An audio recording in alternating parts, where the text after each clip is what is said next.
Hello, and welcome in. This is the Bitcoin 101 series that I'm doing. And before we get into it, if you caught the welcome video, this is a little intro I wanted to do, some of my personal thoughts on Bitcoin. And without further ado, let's get into it. Most people don't understand Bitcoin, not because they're not smart or technically minded enough, but because we're all trying to measure a brand new digital paradigm shift with a measuring tape. And we've done this before with every world-changing shift. When railways first appeared, folks judged them as just faster horses or bigger wagons. But railways weren't about speed alone. They became the arteries that moved goods, resources, money, people, and even ideas across entire continents. They broke down barriers, spread wealth beyond a few cities or kings, and rewired how societies operated forever. Think of power lines. People first saw them as fancy candles or better street lamps or even weapons of mass electrocution. But they carried electricity and information everywhere. No central choke point controlling who gets light, power, or knowledge. Factories boomed. Cities lit up at night. Ideas flowed freely. This democratized energy and progress in ways no one could gatekeep. Think of cars. At first, dangerous toys for the rich. Then, they gave ordinary people the freedom to move anywhere, anytime. No permission from railroads, no schedules from authorities. Mobility became personal, not elite. And finally, smartphones. Skeptic called it an overpriced gadget. But it put supercomputers, maps, libraries, cameras, and global connections right in your pocket. Today, even homeless people carry them. Knowledge and opportunity aren't locked behind class or location anymore. These weren't just basic upgrades.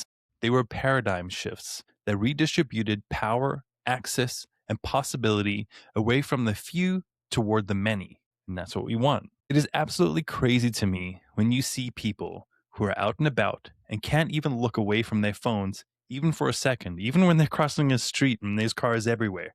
You see people in malls with headphones on all the time, constantly connected to their devices. Even kids, you see them sitting at the dinner tables everywhere, just glued to their screens. This isn't a parenting session.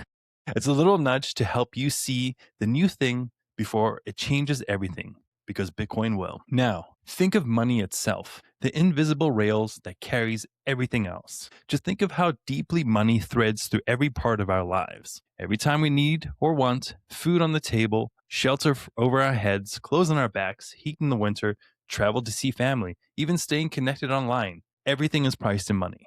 Education, we spend years in school grinding through classes, exams, large amounts of student debt, all so we can qualify for a decent job. That job becomes the engine where you trade your time, energy, and health for more of this money so you can afford the things we mentioned before. We chase promotions, overtime, side hustles. Our whole adult lives are structured around earning enough to keep up. Bitcoin is the next paradigm shift for money, and it's already here. It turns money from a centralized, permissioned system of control by a few into a peer-to-peer borderless value you can truly own and move without permission or gatekeepers. I can't believe that if you go into a bank and want to move even a few $1,000s, it turns into a 20 questions, lots of signatures, managers get involved, multiple branches get involved, all because you want to move your own money.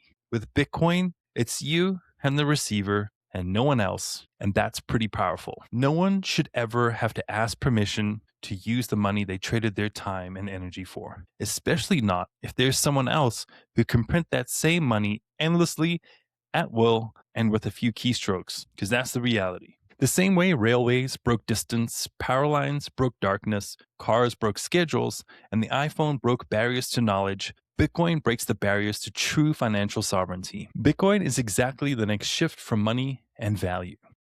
We're still judging it like a digital cash or a speculative asset, or even when it's called a digital gold, which is using the old banking yardstick to measure it, missing how it's building the bridge to a future where value moves peer-to-peer, instantly, borderlessly, without middlemen who can freeze it, inflate it, censor it. That's why we Bitcoin, right? The way I like to imagine Bitcoin's role in the future is like this. It's the base layer, the digital equivalent of land, the scarce immutable foundation that everything else is built on top of. Land isn't flashy or fast-moving on its own.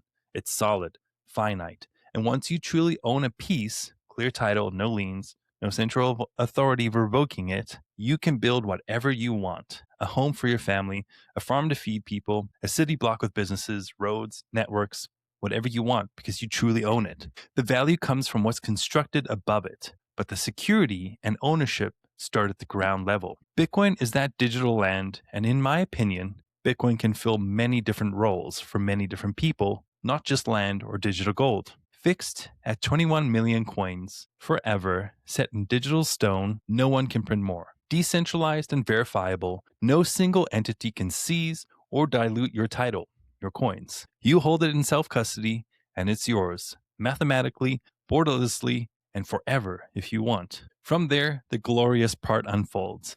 Everything else gets rebuilt on these open peer-to-peer rails. Digital equivalents of banks become self-sovereign wallets with instant global transfers where AI agents, which is happening now, act as bankers and handle all transfers for you via voice command or even just a thought in the future. I imagine trading platforms that evolve into decentralized exchanges and protocols that settle back to the base layer. Lendings, savings, payroll, remittances, even complex financial tools, all layered on top without needing permission from a central custodian or a popularity contest winner. That's what I like to call politicians. No bank is taking your money and then lending it out via fractional reserves. It is all possible because the foundation is rock solid and neutral, and things will continue to be built and grow from here. As a dad, that's what excites me the most. Handing my kids a world where the base money isn't controlled by institutions that can freeze accounts or inflate away their future, but is as reliable and ownable as good land. No middlemen skimming every transaction, no single point of failure, just open ground for innovation, family security, and real freedom. Bitcoin isn't here to replace gold in a vault. It is here to be the new land we build a digital economy on. And when that ecosystem fully grows, it's going to be glorious. Those are just a few of my thoughts of how I imagine Bitcoin looking in the future. For too long, money's power is set in the hands of people who win popularity contests, politicians printing endlessly, bankers deciding who gets access, and elites gaming the rules. Think of the Cantillon effect. Those closest to the money printer always benefit the most. They buy assets cheap before prices rise, while the rest of us are left with inflation and scraps. Bitcoin changes that. It's unstoppable by any single authority. It puts true ownership back where it belongs, in the hands of an individual, your family, for the long haul. No more trusting fragile systems with your future. This is hope, not hype, and that's why we're here. Welcome to the Bitcoin Escape Hatch. If this is your first time here, thank you so much for stepping in. If you've been here before or seen any of my videos, you know it's just me standing here telling you about Bitcoin and how it's this amazing financial invention that quietly offers ordinary people like you and me a legitimate exit from the current arrangement. Stick with me. We're going to unpack a lot of things about Bitcoin over this series, why it matters, how you can take real control step by step. I'm going to try and drop these weekly, like I said in the previous video, but maybe faster, depending on how fast I can get these out. So drop in the comments if there's something you want to hear. What is one thing about the current monetary system that bothers you the most? The illusion of ownership, the constant chase, the unfair advantage some get from the printer. I'm going to read every response, good or bad. Let's build a community here. So let me know what you think. The paradigm is shifting, whether people admit it or not. I'd rather stand on the side that holds verifiable control than on the side still waiting for permission. You and me are the escape hatch. The moment to recognize it is now. Next up, why we need Bitcoin. And why is a big question. And remember, as I always say, if you're going to buy Bitcoin, make sure you send it to cold storage. I'll see you in the next one. Peace out.